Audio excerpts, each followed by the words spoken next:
poste du relais Saint-Jacques, et ces deux personnes qui descendent de ce même ancêtre ne se connaissent pas. Il y en a un qui doit tout de suite savoir, puisqu'il s'appelle Doublier. Et l'autre, c'est une dame qui a la chance d'avoir eu chez son papa les bottes de Louis-Hippolyte Doublier. Elle n'en a pas hérité, malheureusement, mais il se trouve que j'avais vu son papa il y a 10 ans, je les avais pris en photo, et donc c'est Madame Faucheux. Si Madame Faucheux veut bien se lever. Voilà. Monsieur Doublier, voilà. Voilà, donc vous voyez, on fait de la généalogie sans le savoir. Bon, on va passer aux conférences maintenant. Bon, le programme a été un peu bouleversé au départ. Ça devait se faire une semaine plus tôt. Mais Madame Moucharzet, qui va venir tout à l'heure, n'était pas libre. On a été obligé de décaler d'une semaine. Ce qui a provoqué des annulations, parce qu'il y a des grands-parents, et il y a des vacances, etc., etc. Donc, je laisse la parole à Régis, qui va vous présenter le premier conférencier qui est connu dans le coin, je crois. Avant de présenter Monsieur Bruno, je voulais vous dire aussi qu'il n'y a pas seulement le fait qu'on soit en période de vacances, mais il y a aussi le journaliste de la République du Centre qui nous a pas fait une publicité très bien placée. Enfin, on a eu juste un petit entrefilet dans la République du Centre hier. Donc, habituellement, alors qu'il avait le document depuis plus de 15 jours. Voilà. Et puis sur les jeudis de l'histoire, peut-être que vous avez des remarques à nous faire sur la formule, peut-être que vous souhaiteriez que ça se passe autrement pour... Il y a eu des jeudis où il y avait plus de monde qu'aujourd'hui, donc peut-être qu'il faut qu'on adapte notre formule, peut-être que vous voudriez que ça se passe autrement. Donc pas aujourd'hui, mais au prochain jeudi, on vous fera peut-être passer un petit formulaire d'enquête où vous nous ferez vos remarques. Peut-être qu'on pourrait faire une formule à la carte où chacun choisit sa conférence, où les personnes ne restent pas l'après-midi, ou alors on n'est peut-être pas forcément obligé de rester au repas du midi. Enfin, c'est vous qui nous direz comment vous souhaiteriez que ça se passe. Il faut qu'on...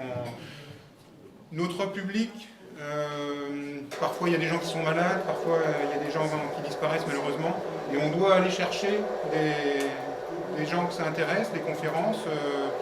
Il y en a forcément, des gens qui s'intéressent à l'histoire, au patrimoine.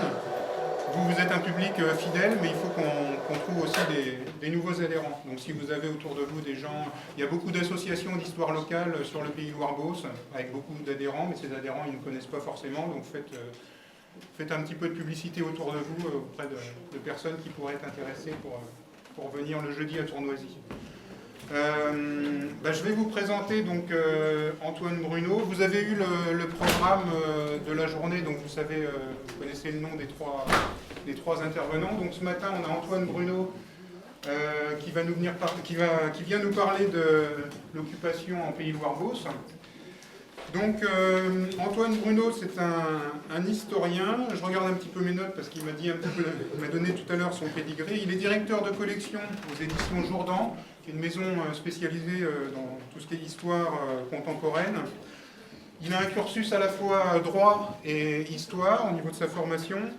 Il a écrit de nombreux ouvrages sur la Seconde Guerre mondiale, sur tous ces théâtres, aussi bien occidental, aussi bien oriental, mondial, on va dire. Ce qui est intéressant aussi, vous pourrez lui poser des questions, il a participé pendant 10 ans à la restauration du musée de Logny, donc le superbe musée sur la guerre de 1870 qu'on a aujourd'hui, il en est un petit peu à l'origine. Voilà. Je vais laisser Monsieur Bruno nous parler de l'occupation pendant la Seconde Guerre mondiale dans le pays Loire-Beauce et dans le Loiret, plus généralement. Merci. Alors bonjour à tous. Déjà, je vous remercie de m'avoir invité à venir vous parler un petit peu aujourd'hui. Pour ceux qui, effectivement, suite à la petite présentation de Régis, pour ceux qui ne me connaissent pas, bon, je suis de Patay, et effectivement, la médiathèque me sollicite régulièrement pour faire des petites interventions. Donc voilà, aujourd'hui, j'étais déjà venu vous parler il y a 2 ans, je crois, de la guerre de 1870, et donc notamment la bataille de Logny. Et aujourd'hui, donc vous m'avez demandé de venir vous parler un petit peu de d'occupation dans notre pays. Quand je dis pays, c'est ici, non pas en France. Parler d'occupation, alors déjà, c'est assez paradoxal. Vous faites aujourd'hui une journée sur la Seconde Guerre mondiale. La première conférence qui est la mienne, qui va profondément vous ennuyer, est sur l'occupation. Et nous sommes le 24 octobre. Je ne sais pas si vous avez fait attention à cela.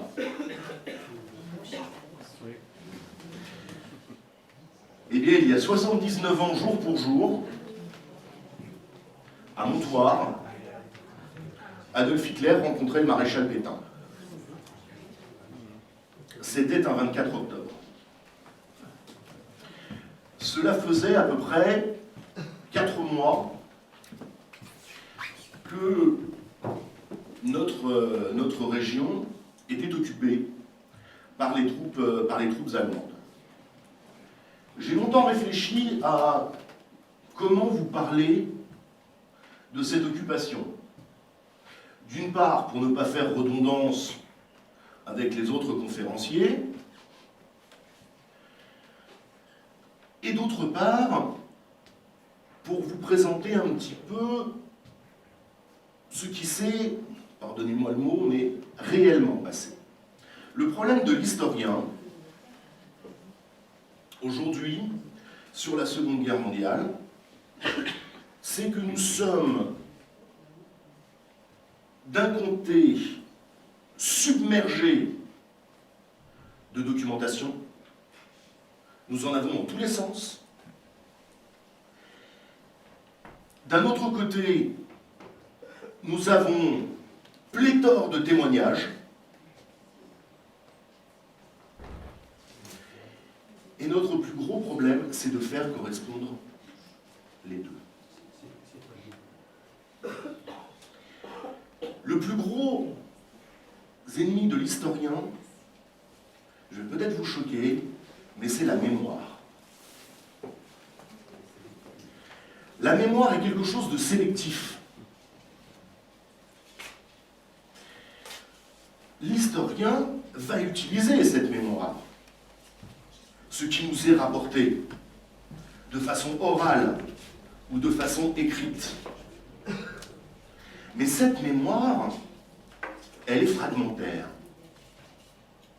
Nous-mêmes, nous en sommes les premiers coupables. On se souvient de notre propre passé en oubliant, je ne dis pas volontairement, en oubliant certains côtés, en enjolivant d'autres côtés. C'est naturel, c'est humain. Le problème avec la Seconde Guerre mondiale, c'est qu'un certain nombre de témoins vont également avoir tendance à enjoliver les choses de façon volontaire. Pourquoi? Cette occupation va durer 4 ans.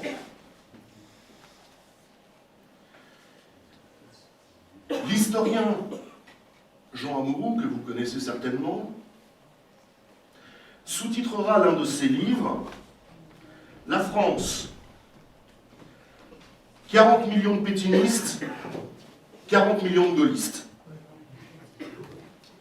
Et oui, cet après-midi, on vous parlera des Français libres. Le 18 juin 1940, ils étaient fort peu.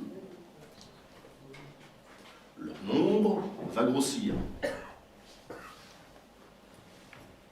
Mais le 24 octobre 1940, l'immense majorité des Français sont très satisfaits de ce qui se passe.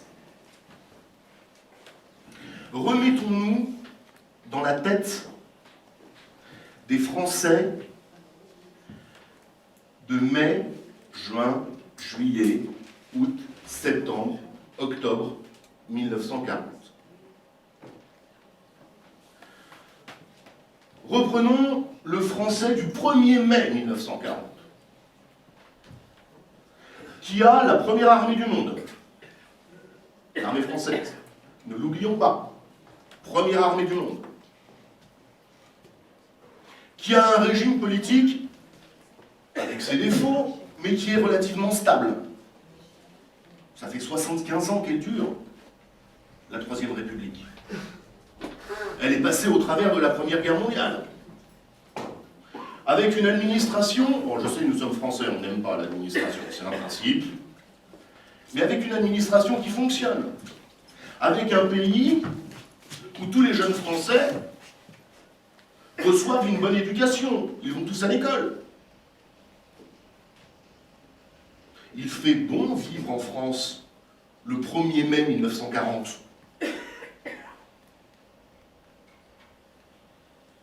En un mois et demi, tout s'effondre. Tout. L'armée n'existe plus. L'administration, elle ne fonctionne plus. Le régime politique a été disloqué. Les partis politiques, on n'en parle même plus. Plus rien n'existe. Donc oui, l'immense majorité des Français, le 24 octobre 1940, sont plutôt satisfaits que l'on tempère les choses avec l'allemand, parce que ça a été un séisme dans la population française en un mois et demi. Ne l'oublions pas. Ne l'oublions surtout pas. Les Français ont petit à petit évacué leur territoire devant l'avance des troupes allemandes. C'est la célèbre exode. Alors, je vous ai... J'espère que vous allez voir un petit peu. Alors, je vous ai sorti un document qui sort des archives départementales du Loiret. C'est pas net, oui. C'est sur le canton de Patay.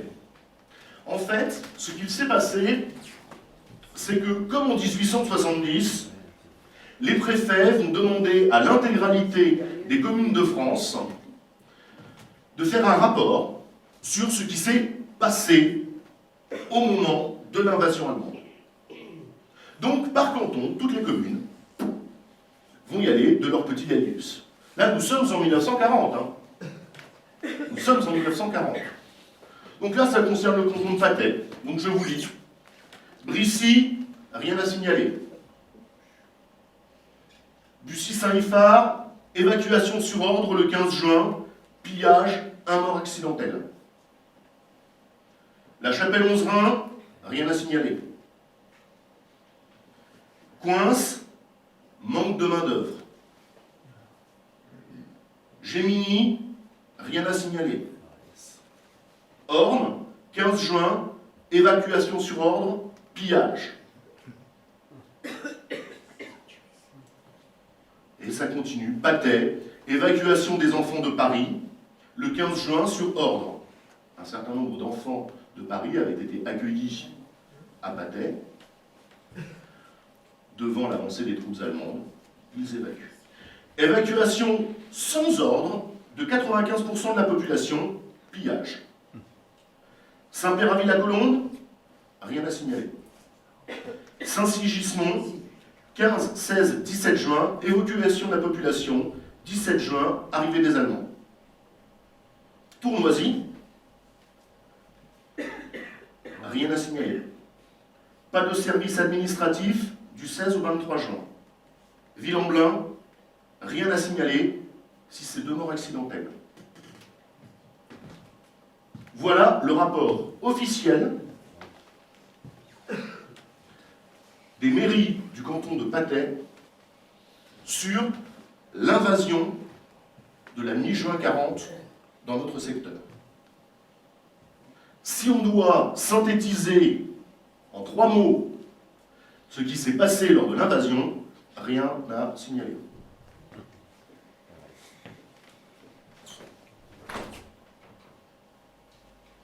Nous sommes 5 mois après les événements. 5 mois. Alors ceci est à tempérer. La première chose, c'est que la majorité des maires ont évacué également. C'est eux qui signent les documents. Donc effectivement, au moment de l'invasion, ils n'ont rien à signaler dans leur commune parce qu'ils ne sont pas là.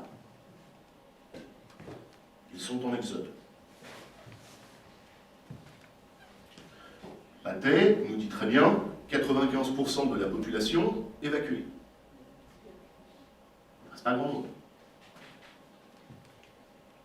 Patay n'a rien à signaler.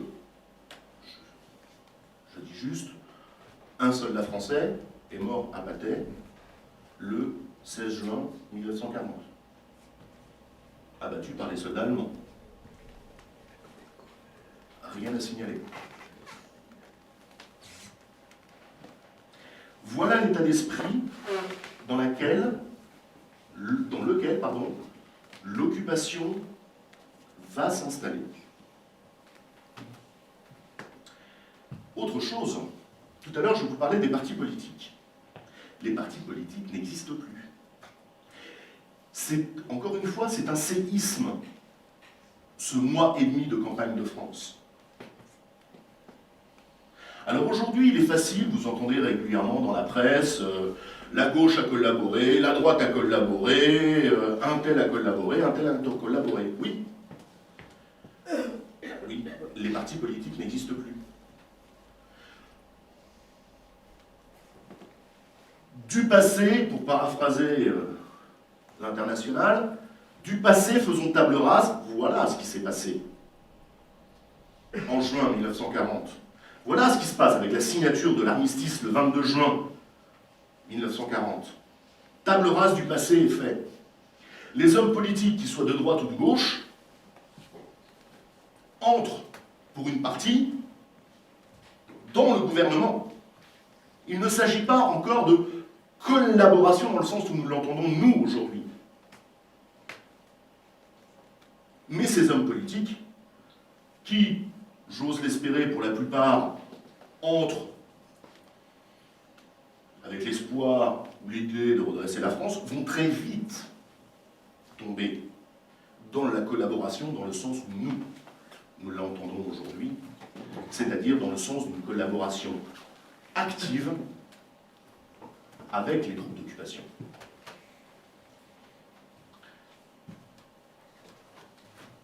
Je vous disais que je m'étais posé beaucoup de questions sur comment vous parler de cette occupation dans le Loiret.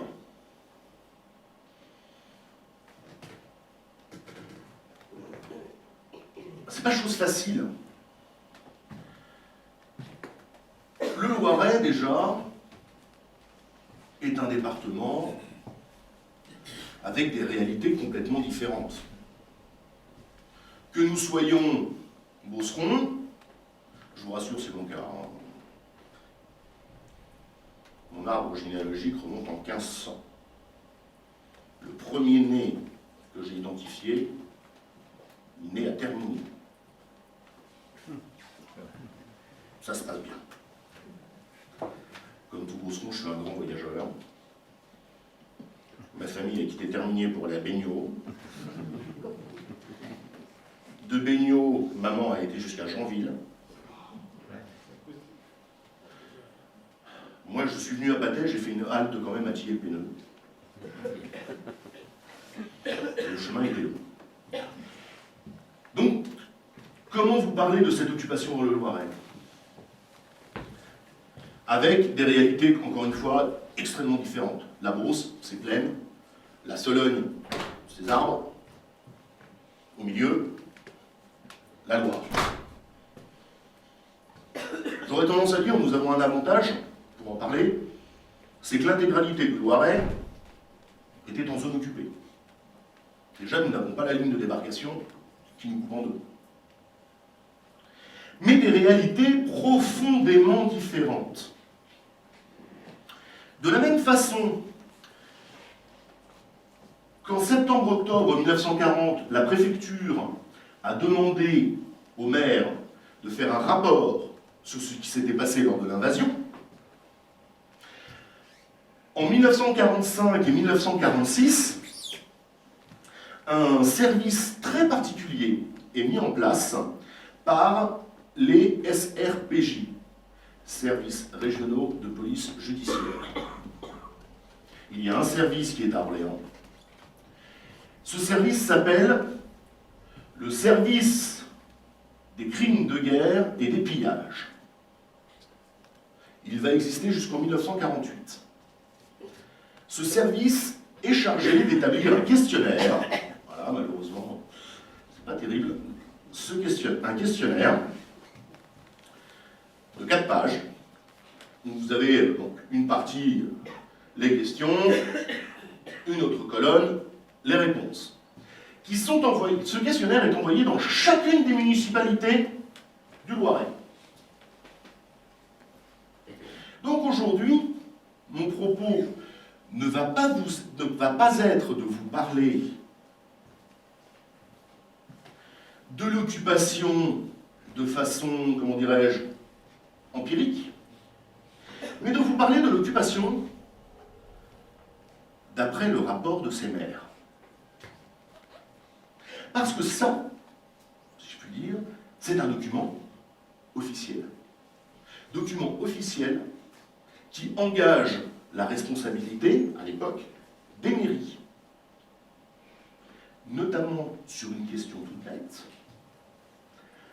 l'indemnisation.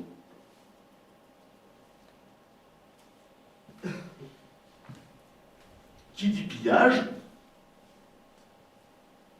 dit perte financière. Qui dit crimes ennemis, que veut dire crimes ennemis? Qu'est-ce qu'un crime? Crime peut avoir, a plusieurs sens. Il y a le crime de sang, bien sûr.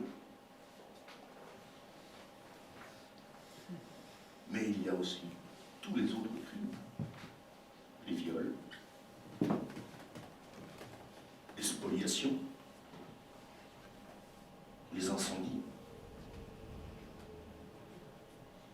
Spoliation, incendie, pillage. Vous voyez que la majorité de ce qui tourne autour des crimes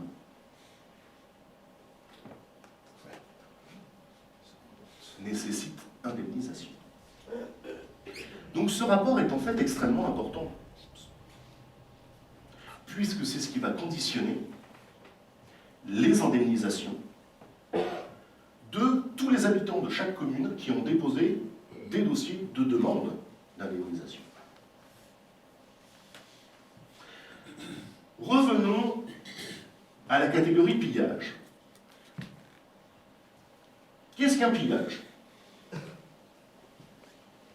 On vous prend ce qui vous appartient sans vous indemniser. Je vais peut-être vous étonner, mais durant la Seconde Guerre mondiale, en France, dans le Loiret et dans le secteur de Beauce, il n'y en a eu quasiment pas. Par contre, ce qu'il y a eu beaucoup, c'était des réquisitions. La réquisition, c'est pas la même chose. On vous donne un ordre de réquisition. J'aime bien tordre le cou à certaines idées préconçues. Vous savez quelle a été la première réquisition importante en secteur Beauce? Non, pas les chevaux. Pas les céréales. Enfin, en tout cas, quelque chose de très particulier. L'avoine.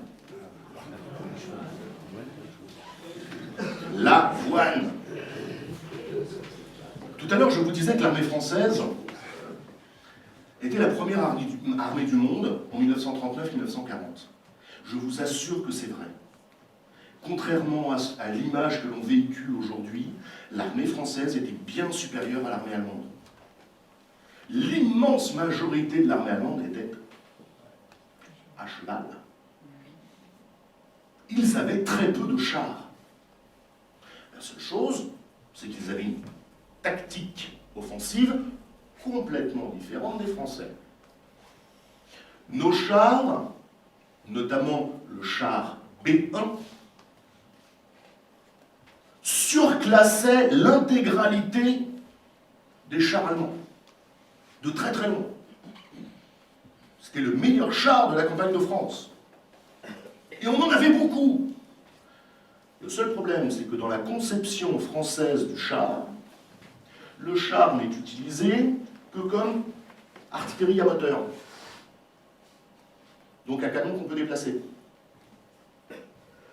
Alors que les Allemands, avec leurs vieux chars, et je tiens là-dessus, de très mauvaise qualité, les Panzer I, les Panzer II et quelques Panzer III, eux ont eu l'idée de ces colonnes qui font des percées, et après la troupe suit. Donc l'armée allemande arrive avec ses chevaux, qui est la première réquisition, l'avoine. Il faut nourrir tous ces chevaux. Mais qui dit réquisition, dit bon de réquisition, qui est remis à la personne. Sur présentation de ce bon à la mairie. La mairie envoie ce bon à la préfecture, et la préfecture paye. Donc des pillages, il y en a eu très peu. Très très peu. Donc effectivement, l'immense majorité des crimes qui vont être répertoriés sur le Loiret vont être des crimes de sang. D'après vous, quand commencent ces crimes de sang commis par les troupes d'occupation? Juin 40. 43. 40, 43. On fait un sondage? 44. 44, ça s'accélère. Le premier que j'ai répertorié date du, que je ne me trompe pas, 15 juin 1940. C'est à Ladon. Il y a un petit combat entre une très forte colonne allemande et un petit groupe de soldats français isolés. 19 hommes d'une unité du génie. Les Allemands arrivent à mettre un terme à ce combat simplement parce que ces malheureux n'ont plus de munitions pour faire feu. Leur commandant est laissé pour mort. Il a été blessé très grièvement pendant les combats. Tout le monde le pense mort. Heureux homme, il a survécu. Par contre, les autres sont alignés le long du mur. On les exécute. Je parle bien d'exécution.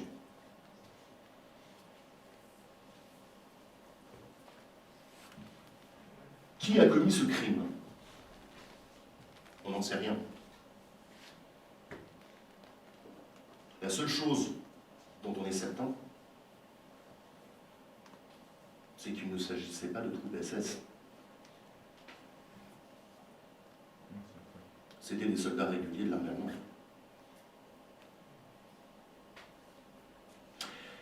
Il y a un autre mythe dans la Seconde Guerre mondiale, effectivement, c'est que les crimes sont commis par les SS. Non. Certes, pardonnez-moi ce trait d'humour, ils ne sont pas les plus mauvais,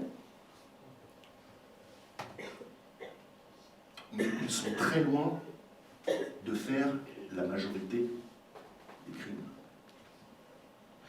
En juin 1940, Là, je parle de soldats du génie, je parle de métropolitains. Parlons simplement de blancs.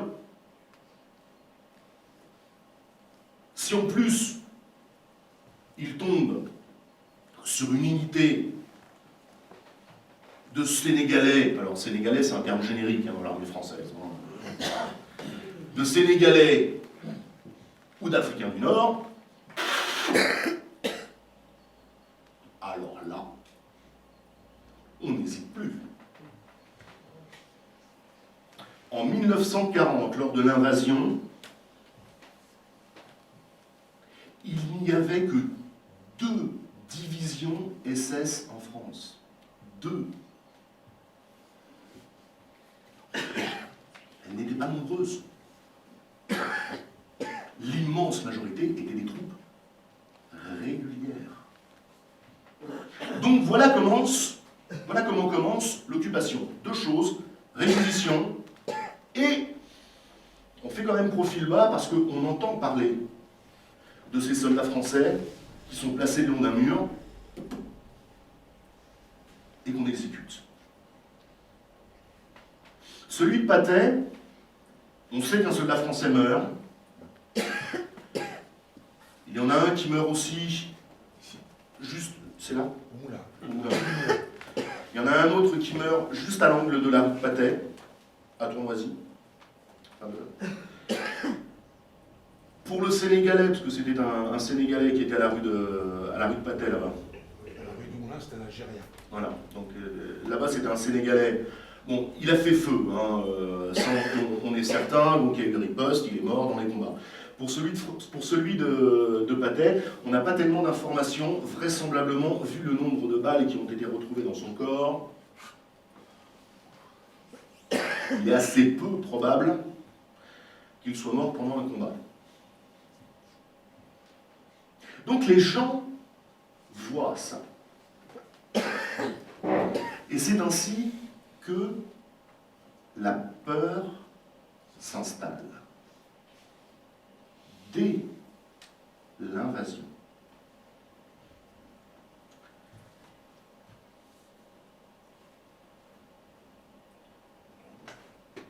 Tous les villages de France vont être occupés. L'une des questions qui est posée est: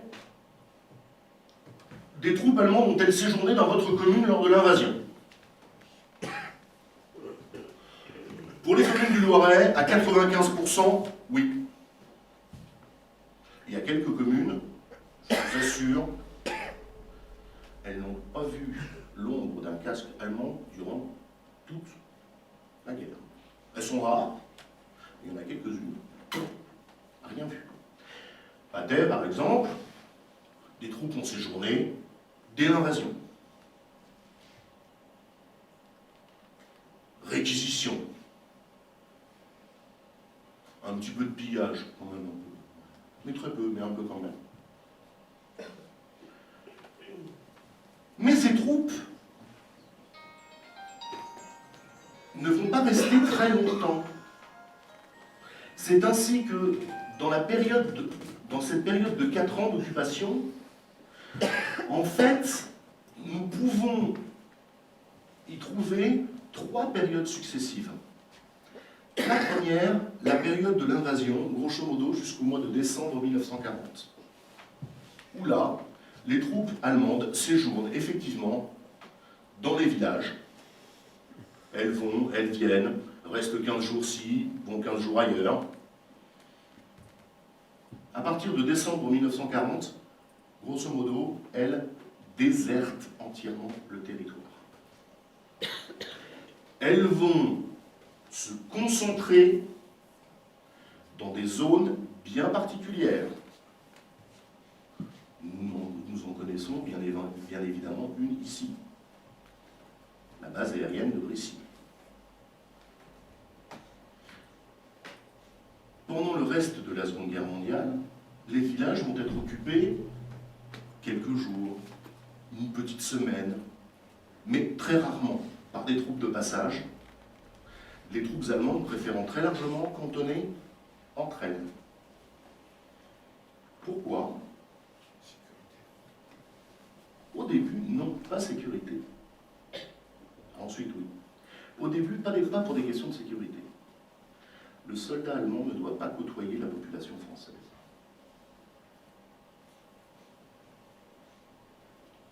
Ensuite, le soldat allemand, à partir des premiers assassinats dans la rue, là, ils vont commencer à avoir peur. Donc, ils vont vivre entre eux. Mais au début, ce n'est pas une question de sécurité, c'est véritablement une simple question de le soldat allemand ne doit pas se mélanger avec la population française. Donc, deuxième période, ils vivent véritablement entre eux. Dans Orléans est occupé, tout le monde connaît l'occupation d'Orléans, les troupes allemandes partout. Nous ici, grosso modo, Brissy. Ailleurs, ça passe une fois de temps en temps, c'est tout. Troisième période, à partir de mars 1944. Mars 1944 marque le début de la mobilisation générale de la résistance. Et là, les troupes allemandes commencent à circuler.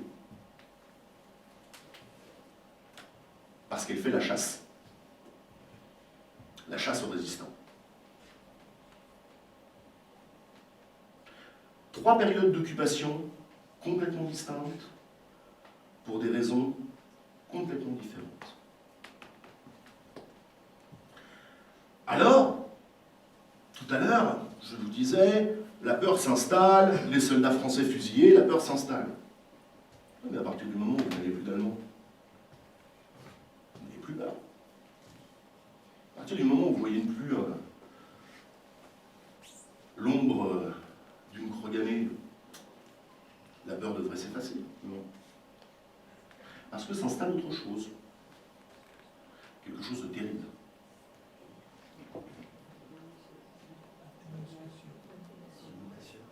La délation. Vous ne pouvez plus avoir confiance dans votre voisin. Vous ne pouvez plus avoir confiance dans vos amis. Vous ne pouvez plus avoir confiance dans personne. La délation. Vous savez, ces célèbres lettres dont nous avons tous entendu parler. Monsieur l'officier allemand, signé un bon français. J'ai étudié une partie des lettres de dénonciation qui sont aux archives d'Orléans. Et bien, contrairement à ce qui est souvent véhiculé, ces dénonciations ne sont pas anonymes. C'est pas signé en bon français. C'est signé Monsieur Machin. Madame Bidule. Vous savez pourquoi?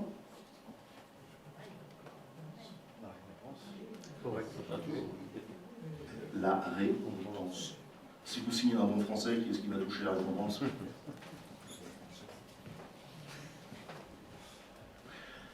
Et ce qui est encore le plus déroutant, alors, comme Madame Moucharzet va vous parler tout à l'heure plus de la partie raciale, nous sommes mis d'accord, je l'aborderai tout à l'heure, mais de façon très, très rapide.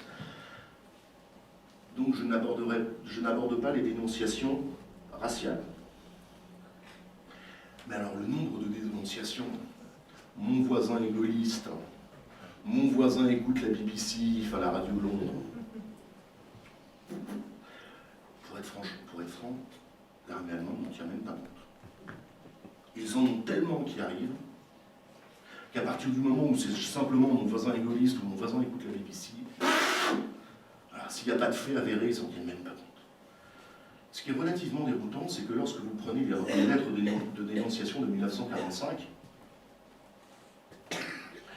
vous avez encore Monsieur A, le même qui dénonçait en 1942, qui va encore dénoncer Monsieur B, le même qu'il dénonçait en 1942, mais en disant « mon voisin est des collabos ».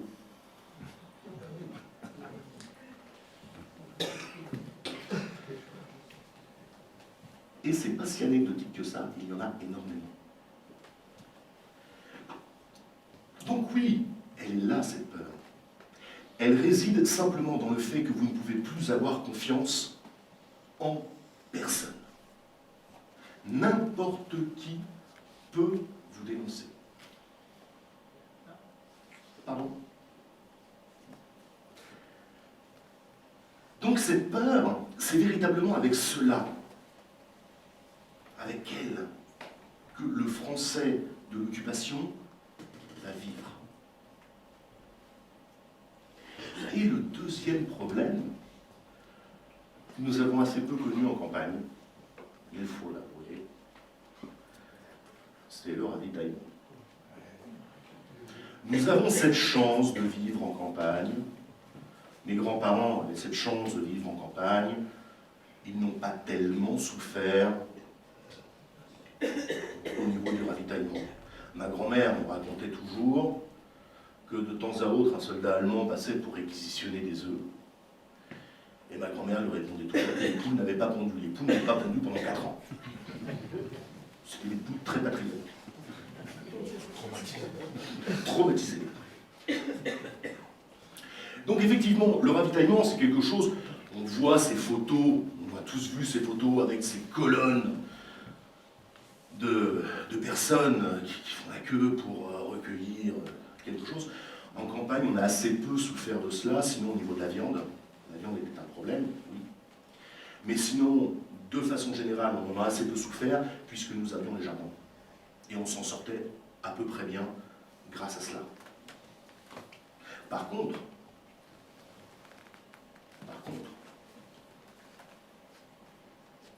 il y avait le marché noir. Et en campagne, il faut bien avouer que c'était une source de revenus non négligeable. Alors évidemment, le marché noir n'a pas forcément bonne presse, parce que c'est quand même inadmissible, machin. Je tempère immédiatement les choses. Le marché noir, c'est pas si mal.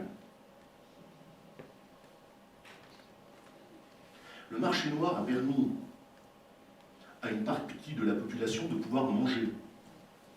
Ne l'oublions pas non plus. Certes, comme dans toute économie, vous avez l'intermédiaire qui s'en est mis plein les poches, mais en général, celui qui est à l'origine de la production, pas énormément. Pas énormément. Je reviens en arrière et nous tombons sur la deuxième page qui, elle, concerne les arrestations et déportations. Donc chaque commune va devoir lister les personnes qui ont été arrêtées dans leur commune, à quelle date, pour quelle durée, est-ce qu'ils sont restés en France, si oui, dans quel lieu,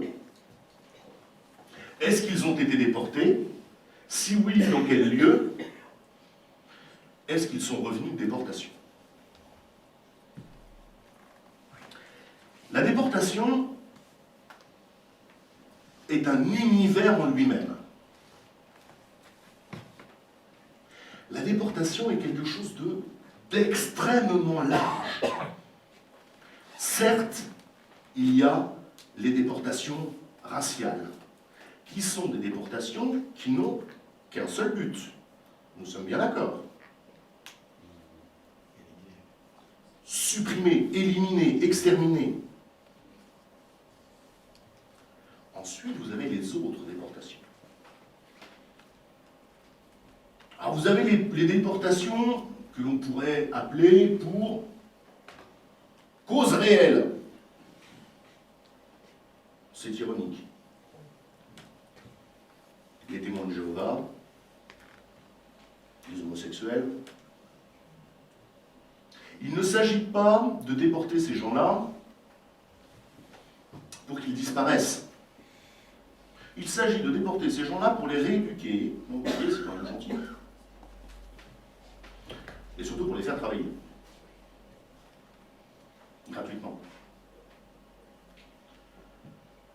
Autre catégorie de déportés, les déportés pour fait de résistance. supposée ou réelle.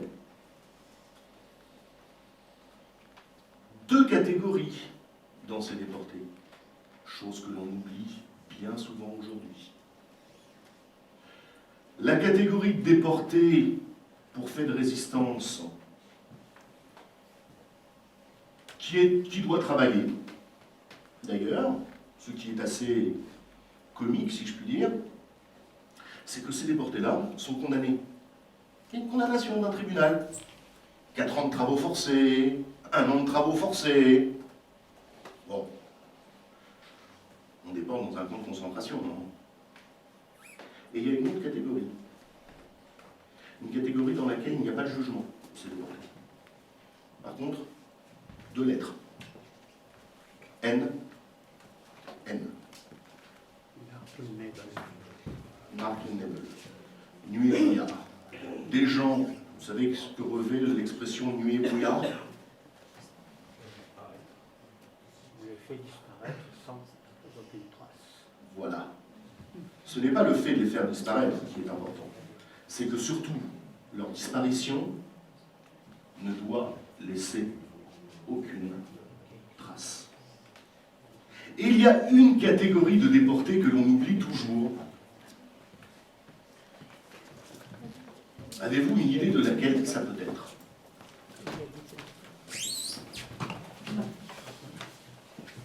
Non. Une catégorie de déportés que tout le monde oublie. Alors, je vous ai parlé des déportés raciaux, je vous ai parlé des déportés homosexuels, témoins de Jéhovah, je vous ai parlé des déportés pour fait de résistance. Il y en a encore une autre catégorie.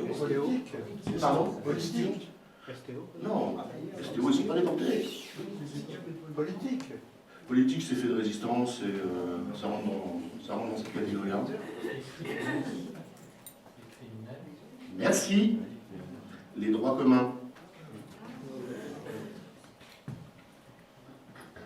Catégorie extrêmement importante, les droits communs.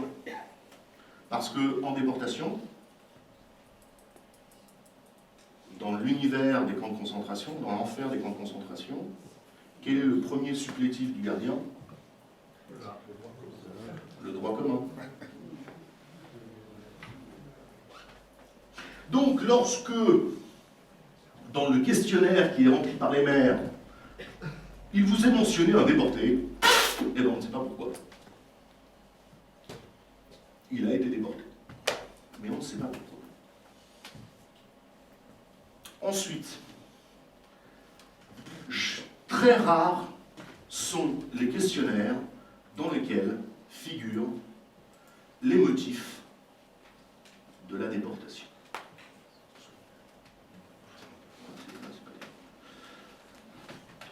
Là, je vous ai mis un extrait, alors croyez-moi sur parole, moi je l'ai parfaitement à l'écran.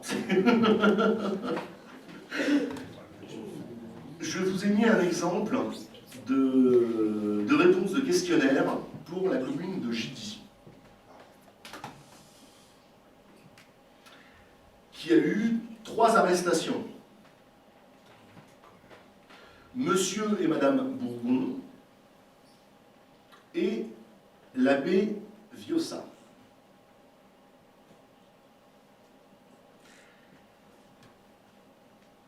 Dans ce questionnaire, il est simplement mentionné la date d'arrestation et les différents internements que les personnes ont subis. Je vous lis. Monsieur Moreau André, arrêté dans l'Aisne, interné à Laon, Compiègne, Dachau, s'est évadé. Point.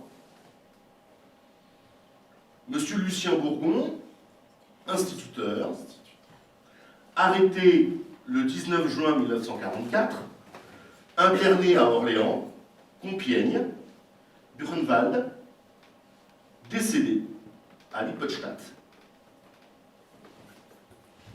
Voilà. Nous n'avons aucune connaissance dans ce rapport du motif de l'arrestation et de la déportation.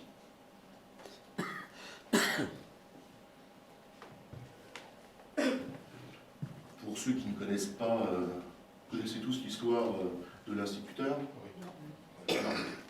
Rapidement. Les Allemands n'ont pas déporté le don. Ils auraient dû déporter son épouse. Le réseau de résistance qui est mis en place est en fait un réseau de résistance de renseignement. C'est le premier réseau de résistance qui reçoit un officier anglais chargé des transmissions. Ce réseau est mis en place, écoutez bien, la date est importante, la première transmission a lieu en juillet 1940.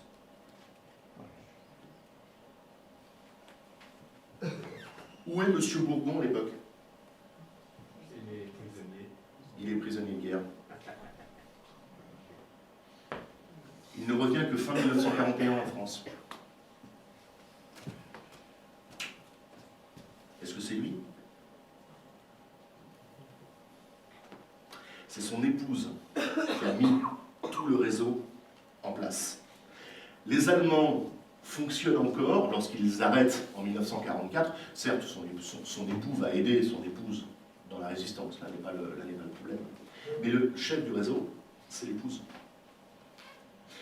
Les Allemands fonctionnent encore d'une façon où la femme ne peut pas être responsable du réseau.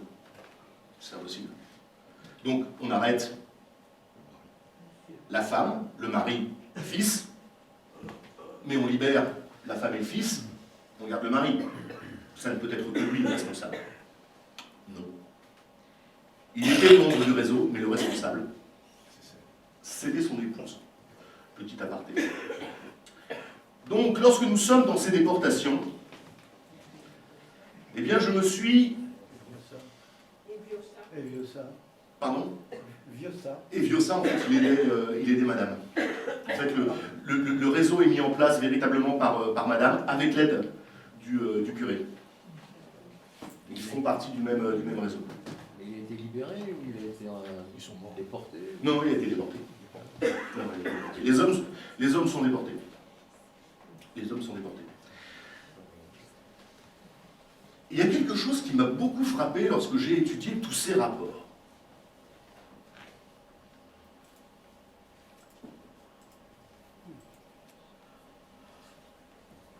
C'est je ne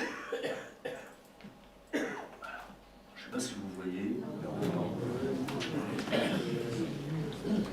Là, c'est la réponse pour la commune de Beaune-la-Rolande. Déportation à Beaune-la-Rolande. Est-ce qu'il y en a eu, d'après vous?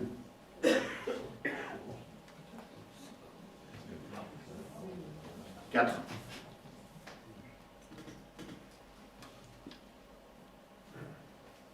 À Beaune-la-Rolande, suivant le rapport du maire de la commune, rédigé en 1946, il y a eu 4 déportés.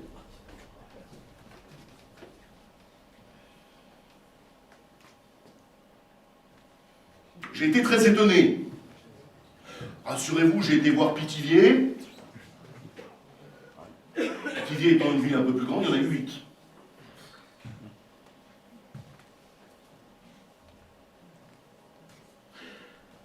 Effectivement, dans les rapports et dans les dossiers, parce qu'en fait ce rapport de 4 pages est complété par des dossiers d'enquête de gendarmerie. Eh bien pour Pithiviers ou pour Beaune-la-Rolande,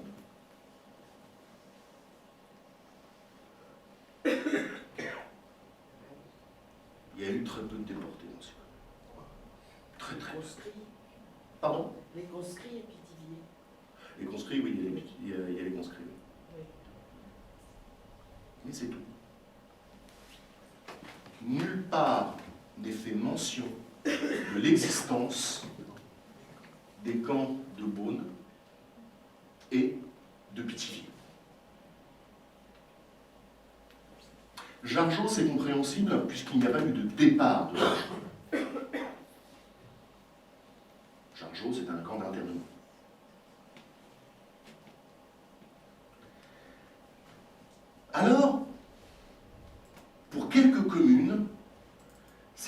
devient intéressant, c'est que ce paragraphe est bien complété. Et je vais vous citer la commune de Sercotte, où le paragraphe est extrêmement poignant. Hélène Moucharzet pourra vous en parler, parce que dans son remarquable livre sur le convoi numéro 6, elle aborde cette famille. Le 13 juillet 1942, ont été arrêtés à Sercotte, où ils résidaient temporairement. Écoutez bien ce qui est dit. Vraisemblablement parce que de race juive. Par la police allemande, Monsieur Warenbraun, Madame Warenbraun et leur enfant, Louise, de nationalité française. Aucune nouvelle n'a jamais été donnée de ces trois personnes. Louise Warenbraun a été la plus jeune déportée du convoi numéro 6. Que s'est-il passé? Vous savez, c'est très triste ce que je veux dire. Les Allemands sont de remarquables comptables. Les convois, en 1942, faisaient approximativement 1000 personnes. Il restait de la place dans le convoi. Donc on a arrêté dans le Loiret des personnes irrésidentes afin de compléter ce convoi. La famille Warenbraun, qui était à Sercotte, dont Louise, qui a été la plus jeune enfant déportée de ce convoi, ont été arrêtés pour cela, pour compléter un convoi.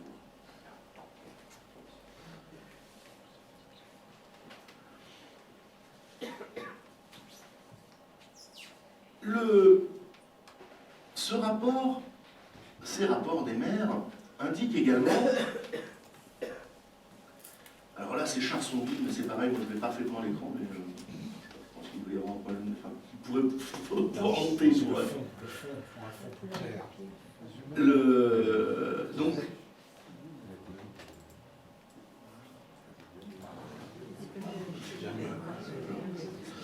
la commune de Charsonville, grosse commune s'il y en est, a parfaitement rempli le paragraphe relatif à l'occupation. À la salle paroissiale, 50 soldats. Quelle unité, on n'en sait rien. Par contre, le secrétaire de mairie a relevé tous les signes tactiques sur les véhicules. Donc il a reproduit les signes tactiques qu'il avait relevés. Et à partir de 1941, il relève quelque chose de formidable, que beaucoup de communes ont fait, le numéro de Feldpost. Est-ce que ça vous dit quelque chose? Le numéro de Feldpost, c'est quelque chose de formidable. Alors là, je ne sais pas si on voit. C'est une unité qui a stationné à Patay. Vous voyez, hein, a stationné à Patay du 11 au 8 novembre 1940. Et figure ici, FP, Feldpost, ce qu'on trouve souvent FPN, Feldpost Nummer, et ici un numéro. Ce numéro, c'est le numéro de Feldpost, de poste militaire. L'unité n'est pas désignée par son nom, mais par son numéro. Or, aujourd'hui, nous connaissons parfaitement les numéros de Feldpost.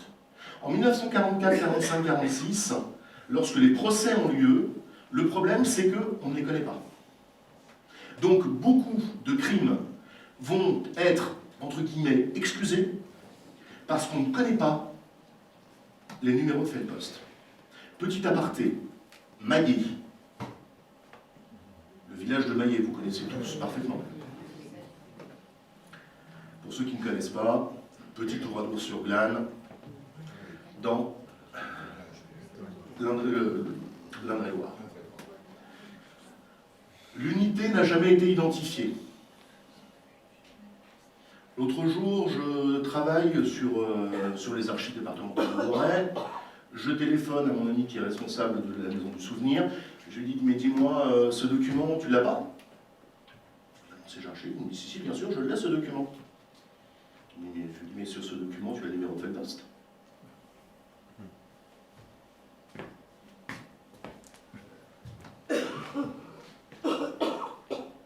L'unité est identifiée.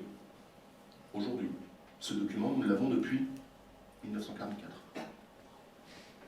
Entre les deux, ça a été oublié. Extrêmement important.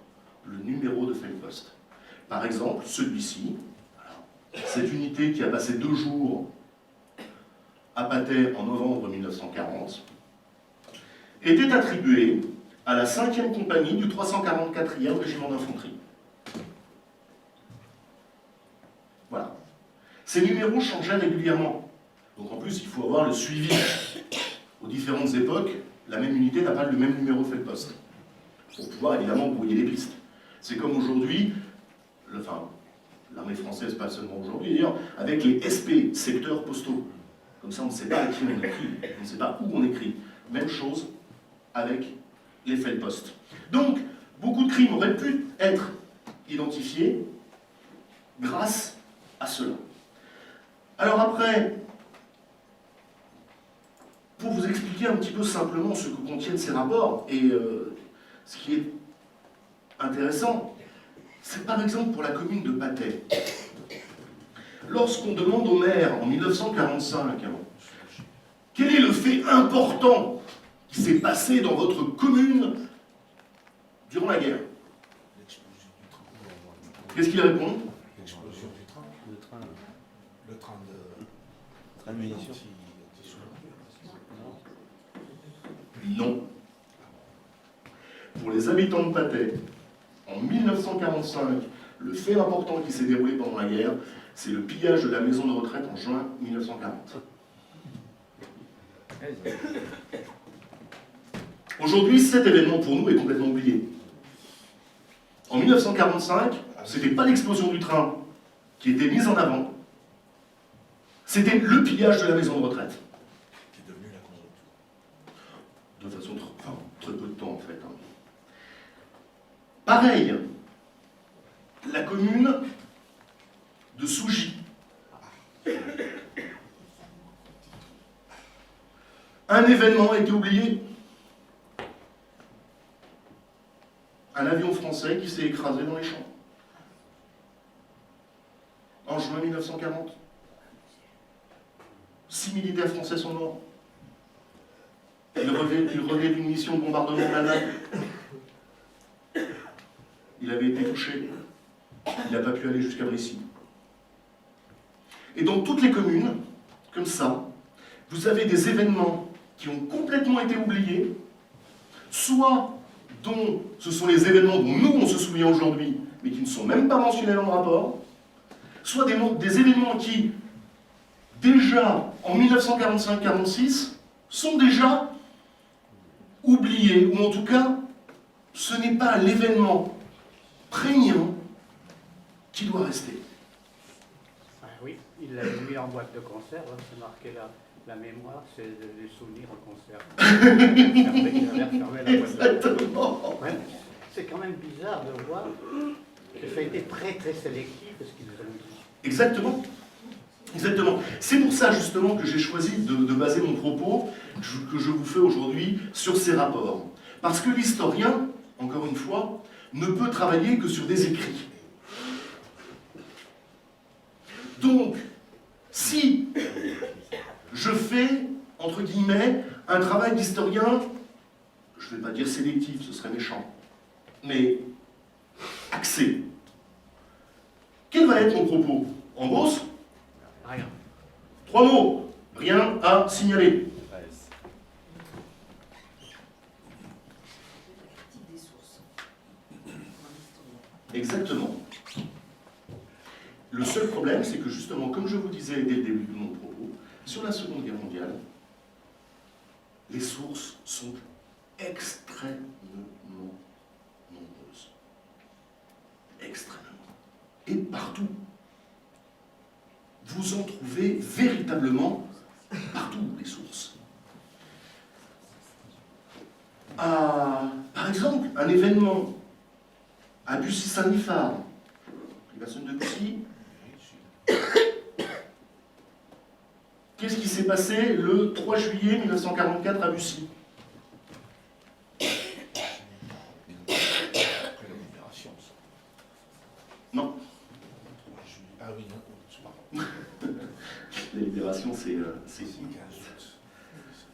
fin de la deuxième quinzaine d'août 1944. Qu'est-ce qui s'est passé à Bussy-Saint-Liphard le 3 juillet 1944?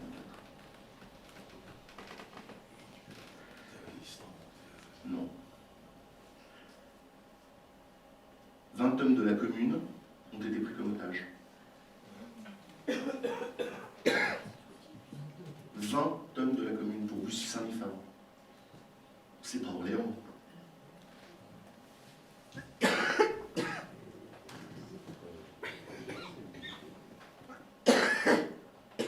Donc vous voyez, ces rapports sont extrêmement intéressants parce que justement, comme je le disais, les Juifs n'existent pas, ou très peu. Très peu. Dans l'intégralité des rapports, et je dis bien dans l'intégralité des rapports de toutes les communes du département du Loiret, j'ai trouvé 3 mentions de déportation de Juifs. 3.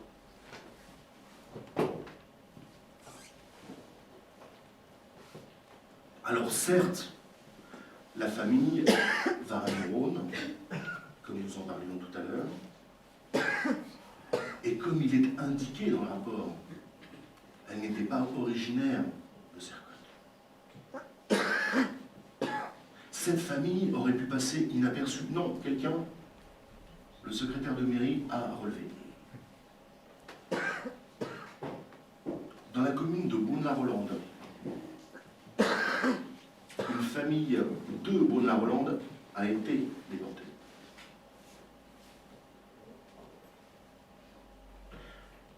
La fille, enfin l'une des filles de cette famille était secrétaire de mairie de Beaune-la-Rolande. Secrétaire de mairie. Il ne s'agissait pas d'une famille de passage. Il n'est pas fait mention.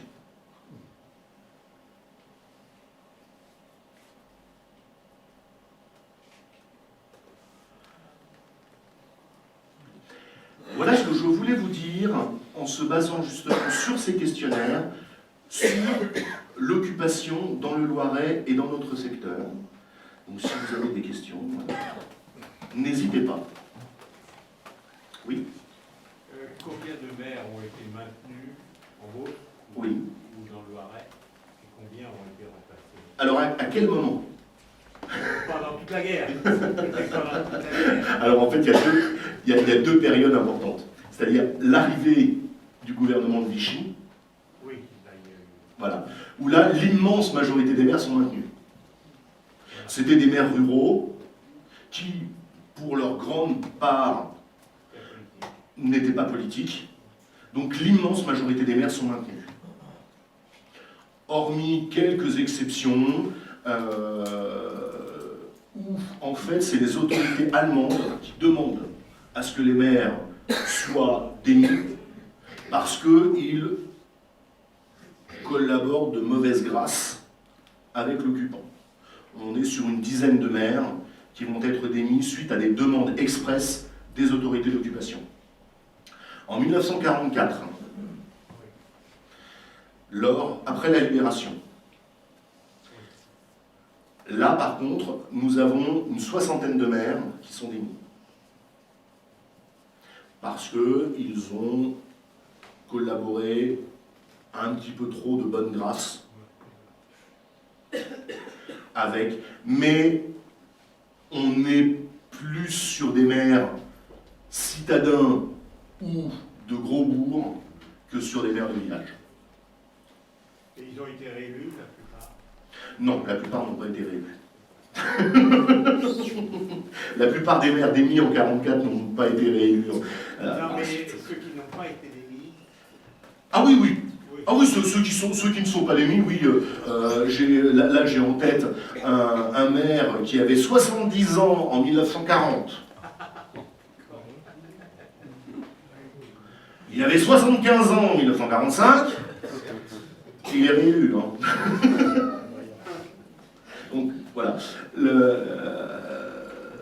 Non, ceux qui sont démis en 40 souvent sont réélus en 46. Ceux qui sont démis en 44, en général, ils disparaissent de la carte politique du village.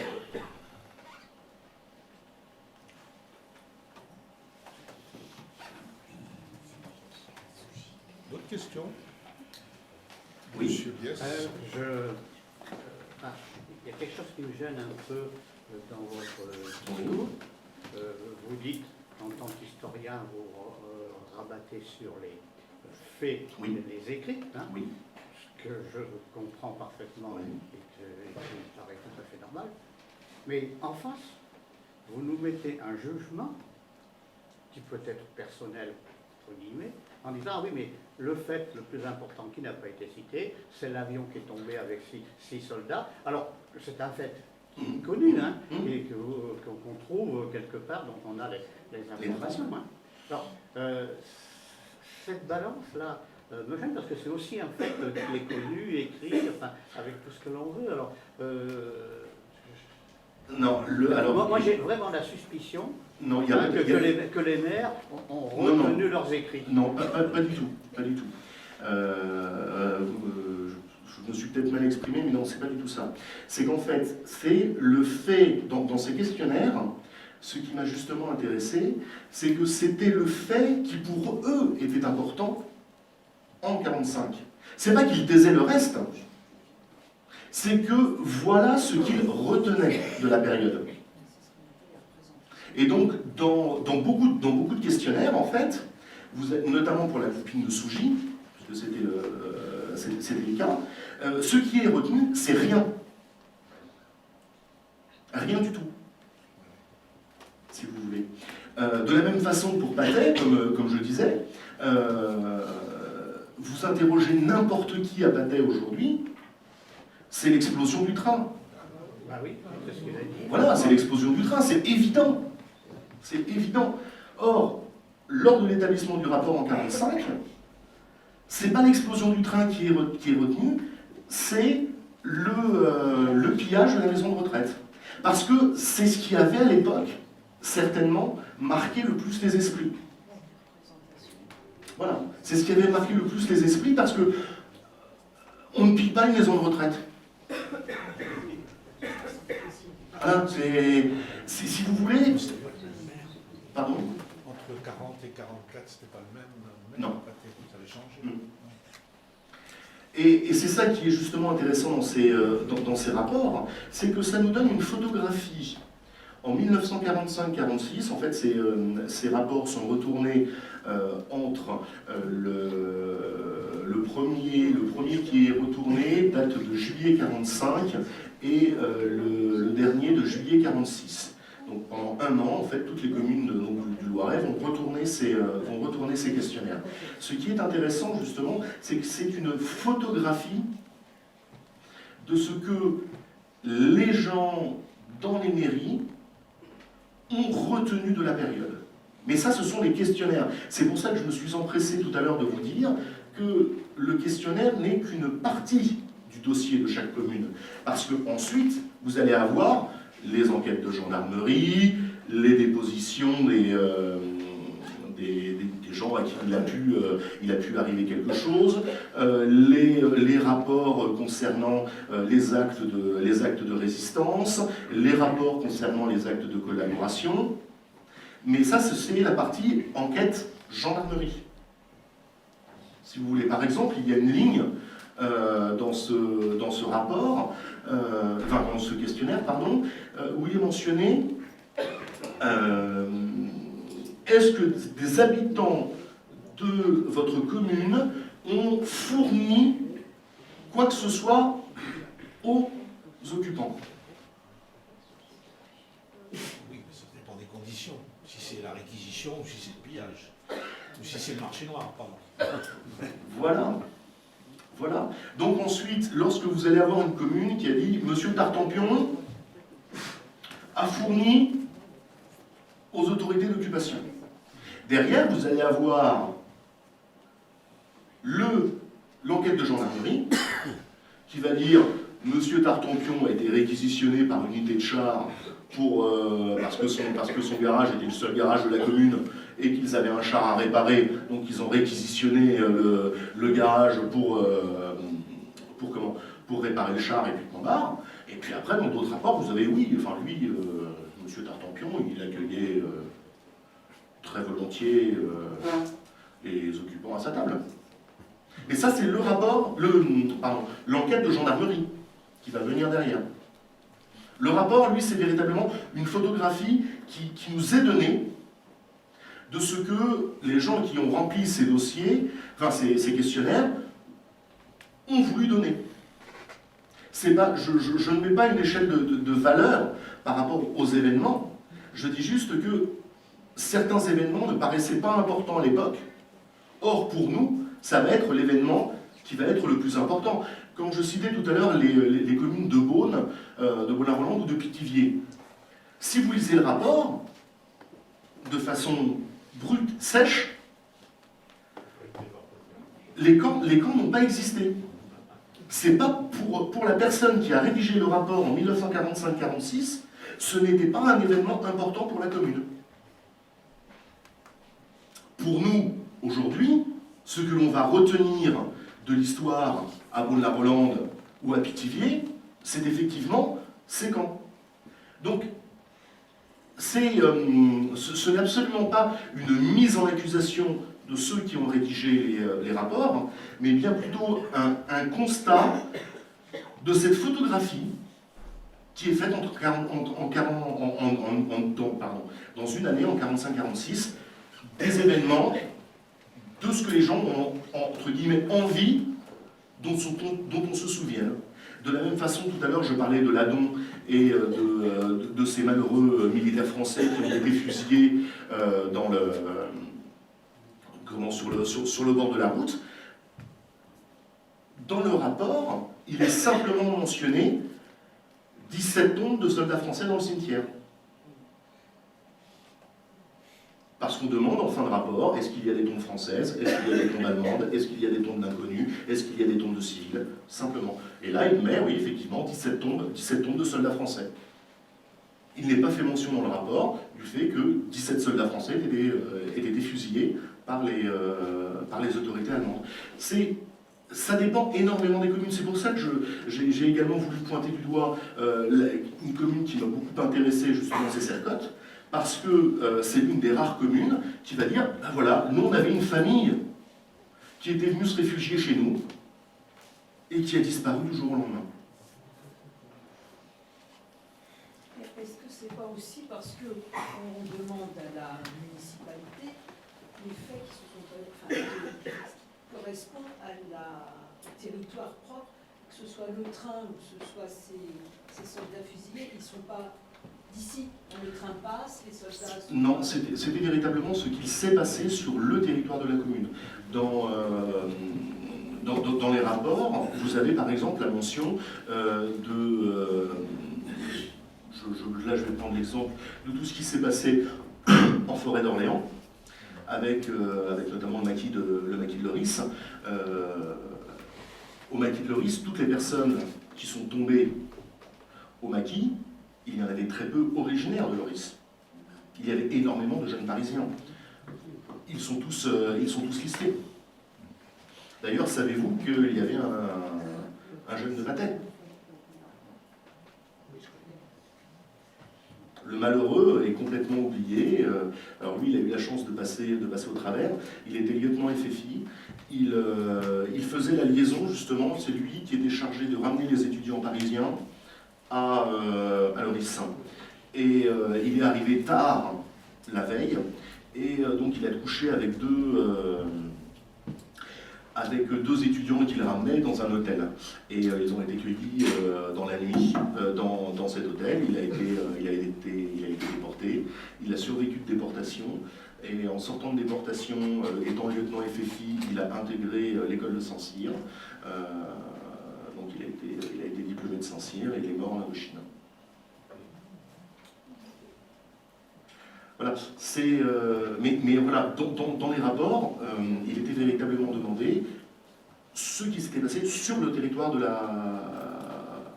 commune. Et en général, vous savez, justement, lorsque vous avez des personnes qui étaient extérieures à la commune, notamment au niveau de ceux qui ont pu être fusillés, vous avez bien la ville d'origine, enfin, la ville, quand c'est dans le Loiret, le département d'origine des victimes. Oui. Est-ce que vous avez fait la même recherche que dans différentes communes dont vous avez parlé, de Bazoches également?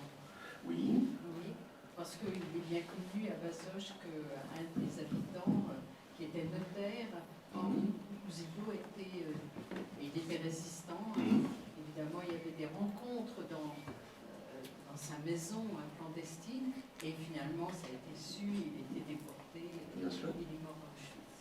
Donc ça, c'est bien connu. Je ne sais pas si c'est dans le rapport, j'imagine. Oui. Mais j'ai appris récemment, et ça tout à fait incidemment, que dans le cœur du village, il y avait une famille qui avait accueilli une femme et des enfants, et ils ont su qu'ils étaient juifs. Ils étaient cachés là, ils étaient venus par le train de Toury, et vraisemblablement de la région parisienne, mais on ne sait pas. Et il y a un certain nombre d'habitants, les proches, cette famille, il n'y avait pas l'homme, cette famille vivait en circuit clos, elle ne bougeait pas beaucoup de la maison.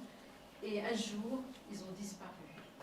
Ils ne savent pas ce qu'il en est de cette famille. On ne sait pas si elle est partie volontairement ou pas volontairement, si elle a été arrêtée. Et je ne sais pas si dans votre rapport... Non, ça n'y a pas. Après, voilà, c'est ce que j'ai dit. Alors, le problème, moi j'ai demandé, c'est une personne qui m'a raconté ça récemment et qui m'a dit, ça j'ai dit c'est intéressant de le faire savoir. Et elle a paru très réticente et n'a pas voulu me donner le nom.